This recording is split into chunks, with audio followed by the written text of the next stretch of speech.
Today, we're diving into 3 mysterious deaths that you probably wouldn't believe happened if the cameras hadn't been rolling. First up is a Canadian tourist who was caught on a hotel elevator security cam acting really strange just days before her body was found inside the building's water tanks. Then there's a 19-year-old who went out to party with her friends at a hotel but never made it home. By the time anyone found her, she was in a place so bizarre it sparked theories that are still making the rounds today. The final case is that of a high schooler who was caught on CCTV camera entering his school gym in search of his shoes only to end up dead in a rolled-up gym mat. In February 2013, some guests staying at the Cecil Hotel in Los Angeles started complaining that the water pressure was low, and other guests noticed flooding in their rooms, but no one really thought much of it at first. As time passed, the water turned black and started to taste a bit weird. At this point, the hotel management started freaking out. They knew that this kind of thing was bad for business, so they needed to figure out what was wrong and they needed to do it fast. But nothing could have prepared them for what they were about to find. On the morning of February 19th, a hotel maintenance worker went up to the hotel's roof to investigate the water pressure issue. While inspecting the 4 1,000-gallon tanks that supplied the hotel's water, the man saw something that made all the color drain from his face as he stumbled backwards. Floating face up inside one of the tanks was the body of a woman. The woman in the water was a Canadian tourist named Elisa Lam. She'd arrived in Los Angeles on January 26th and had been staying at the hotel. She was a student at the University of British Columbia, and she had been running a blog for about 2 years. During her travels, Elisa made sure to contact her parents daily and give them updates about her movements. That's why, when they didn't hear anything from her on January 31st, the day she was supposed to check out and leave for Santa Cruz, they started to panic. In their state of worry, they decided to fly to Los Angeles to search for her, but first they contacted the Los Angeles Police Department and told them what was going on. The search began in Elisa's room. The police went to the place with sniffer dogs, but they didn't pick up her scent anywhere, including on the rooftop. After about 1 week with no leads and nothing to help them find her, the police decided it was time to go public. They were hoping that someone who had seen her would come forward with useful information, but that didn't happen. As the search for Elisa continued, the authorities started looking at the hotel's CCTV footage, and what they discovered was as shocking as it was scary. On February 13th, the LAPD decided to show the world what they saw, or at least part of it. In the video, you can see Elisa standing alone in an elevator. She seems uneasy and is making weird movements and gestures. At one point, she goes to touch every button on the elevator panel before looking into the hallway like there's someone there. Then she walks out of the elevator, but she goes back in moments later before finally leaving the frame. This was the last time anyone saw her until her body was found in the hotel's water tank. No one could understand or even explain what had happened to the 21-year-old until the coroner's office came out with the report. They said that she had died from accidental drowning and that her bipolar disorder had played a role in her death.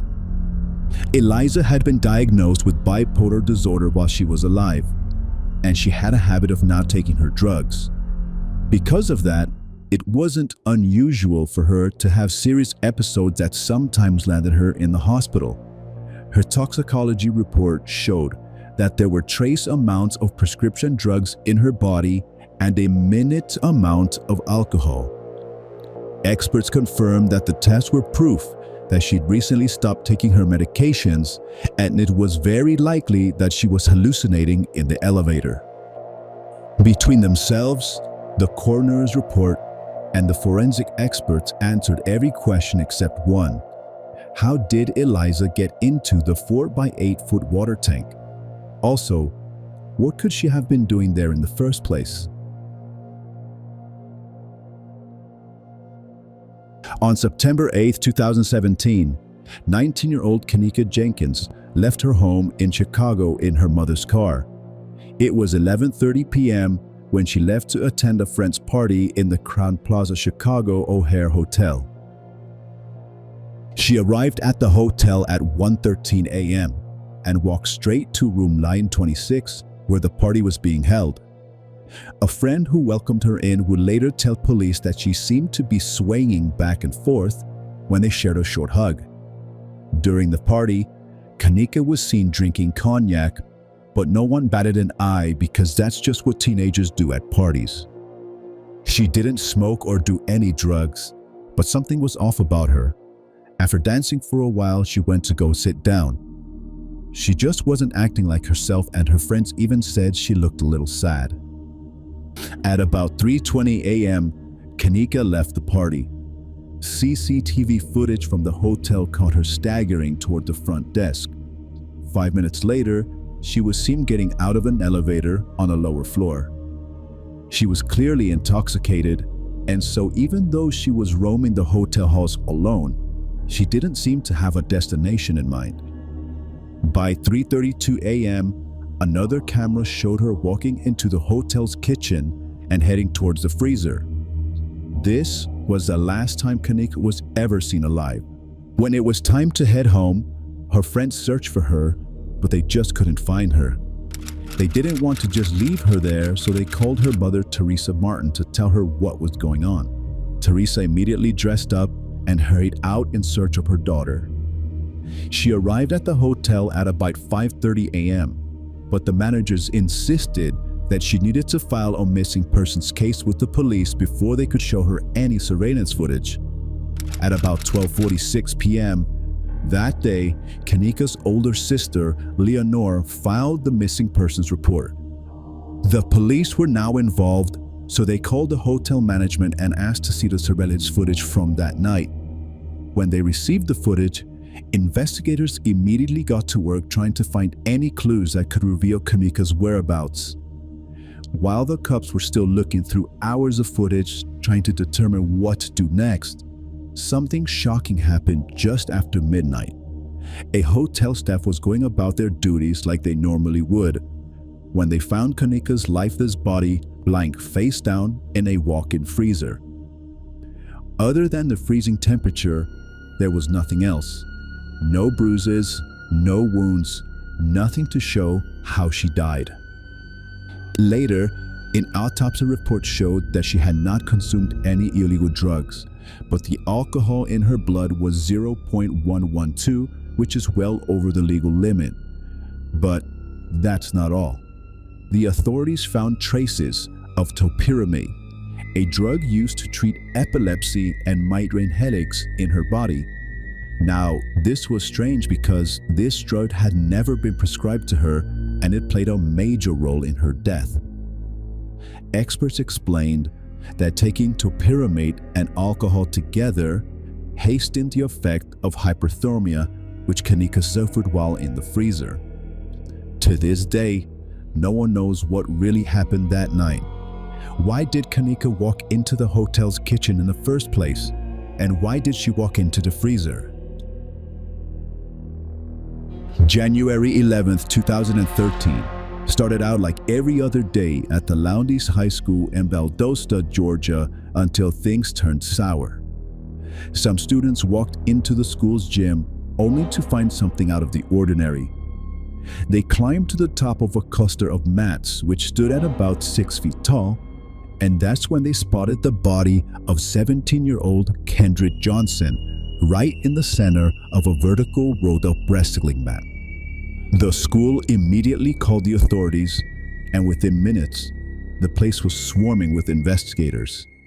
An autopsy was done, and soon after, the results came in. According to the report, Kendrick's death was ruled an accident caused by something called positional asphyxia. Basically, they were saying he got stuck upside down and suffocated. After speaking to some of the students at the school, The authorities came up with a theory to explain how Kendrick could have ended up inside that mat. The kids said it was normal for them to stash their shoes behind or underneath the rolled-up mats in the gym. On top of that, one of Kendrick's friends told the cops that he and Kendrick shared a pair of Adidas shoes and that Kendrick had a habit of tossing the shoes right into the center of the mats whenever gym class ended. So, the theory was that Kendrick must have climbed on top of the mats while looking for his shoes, leaned in to get them, and never came back out. The theory was pretty straightforward, and it was backed up by the fact that he was not wearing any shoes when his body was found.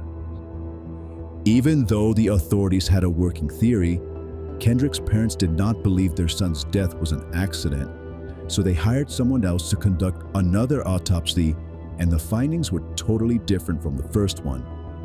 The new autopsy found that Kendrick had suffered trace amounts of blood force trauma to the right neck and soft tissues. In other words, his death was in fact not an accident. The case became even more complicated when CNN decided to review the surveillance footage from 35 cameras surrounding the gym. While going through the videos, they ran into a number of issues that raised some eyebrows. A number of cameras had been missing footage for about 2 hours and in some cases more, and there were timestamp differences between separate camera systems. Most importantly, the section of the gym where the body was found was not covered by any camera. Eventually, CNN released his footage of Kendrick walking into the gym to the public. The time lapses in the video are pretty evident, and the footage seemed to have been doctored to cover up something.